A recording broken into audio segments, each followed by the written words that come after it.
Bismillahirrahmanirrahim. Kita akan membahas wudhu. Apa itu wudhu? Wudhu itu adalah perbuatan untuk menghilangkan hadas kecil. Dengan hilangnya hadas kecil, maka dia diperbolehkan sholat, diperbolehkan membawa Al-Quran, menyentuh Al-Quran, dan lain-lain. Sebelum membahas rukunnya, kita akan membahas dulu syarat wudhu. Apa itu syarat? Itu sudah saya bahas dalam bab sebelumnya. Silahkan buka apa perbedaan syarat dan juga rukun. Yang pertama, syarat wudhu adalah air mutlak. Air mutlak adalah air yang suci dan mensucikan. Baik itu makruh ataupun haram, yang penting dia bisa mensucikan. Keterangannya sudah saya bahas dalam bab sebelumnya.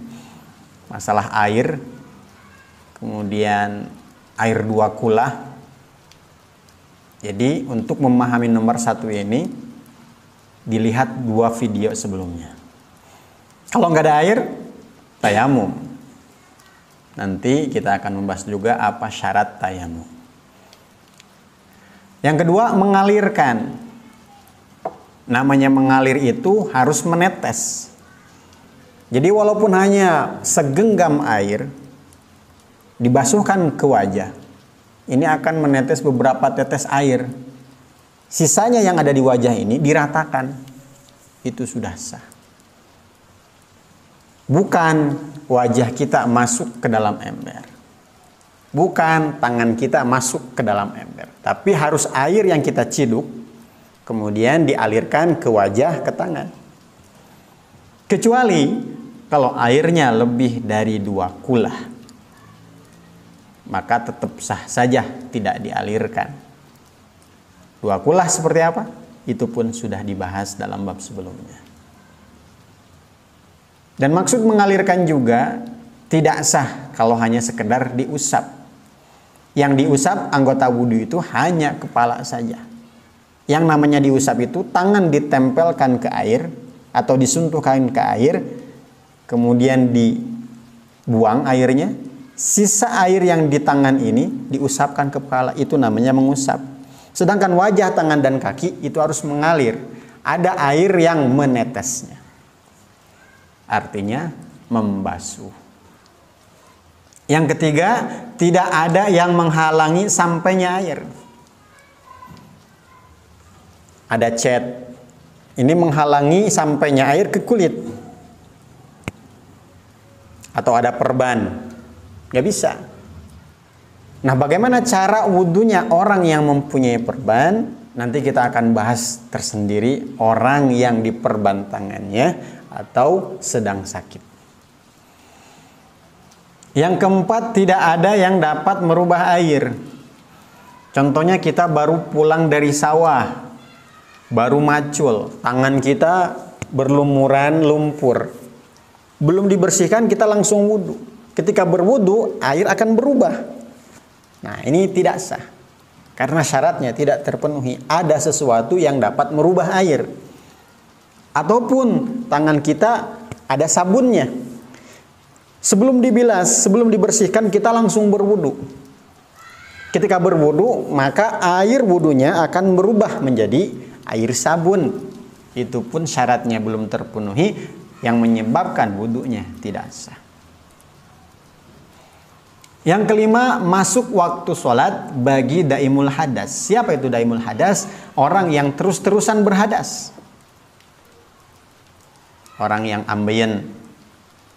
Ambeien itu dia gak kerasa, gak bisa menahan BAB, terus-terusan berhadas. Nah, orang yang seperti ini wudhunya harus ketika masuk waktu sholat. Kalau zuhur jam 12, maka dia harus berwudhu jam 12. Kalau wudhunya jam setengah 12, maka wudhunya tidak sah. Termasuk daimul hadas orang yang sedang istihadah. Darahnya najis, tapi keluarnya sesuatu dari jalan depan, itu pun membatalkan wudhu, yaitu terus-terusan berhadas. Maka bagi orang yang seperti itu, berwudunya ketika masuk waktu sholat. 1, 2, 3, 4, 5 ini saya ambil dalam kitab Fathul Mu'in. Sedangkan 6 sampai 10 saya ambil dalam kitab Safinah. Apa yang keenam? Islam. Non-muslim kalau berwudu, wudunya tidak sah. Yang ketujuh, tamyiz atau sudah memayyiz. Tamyiz itu bisa menetapkan beberapa makna ucapan atau perbuatan. Yakni dia ini tahu bahaya. Dan dia kalau diajak ngobrol itu nyambung. Sudah ngertilah kalau disuruh. Guru saya juga pernah menjelaskan, tamyiz itu dia sudah bisa cebok sendiri. Ya, sekitar 6 atau 7 tahun. Maka orang yang sudah berusia 6-7 tahun, dia sudah tamyiz. Bacaan Al-Qur'annya bagus, hafalannya banyak. Menjadi imam sah apa tidak? Sah. Karena wudunya juga sah. Otomatis sholatnya juga sah. Walaupun dia belum wajib mengerjakan sholat, tapi sudah sah dia mengerjakan sholat karena sudah tamyiz. Yang kedelapan, bersih dari haid dan nifas. Maka orang yang sedang haid atau sedang nifas ini nggak perlu berwudu. Karena dia mempunyai hadas besar. Kemudian yang kesembilan, mengetahui fardu wudu. Yang dia kerjakan itu fardu. Nawaitul wudhu'a li rafil hadasil asgori fardhol lillahi ta'ala. Jadi yang dia kerjakan itu adalah sebuah kefarduan, kewajiban. Karena dia mau sholat, maka saya berwudu ini wajib. Yang ke-10, tidak menganggap atau beriktikad yang fardu sebagai sunnah. Ketika membasuh wajahnya, dia beriktikad bahwa membasuh wajah ini adalah wajib, fardu, bukan sunnah.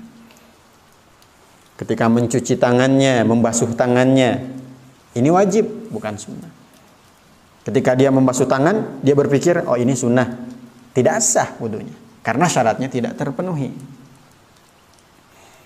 Tapi tidak sebaliknya. Banyak orang yang menganggap sekarang ini bahwa kumur-kumur itu wajib. Padahal kan sunnah.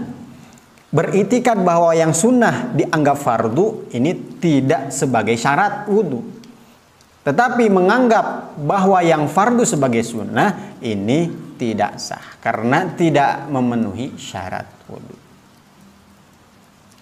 Ini diantaranya syarat wudu. Mafhum ikhwan?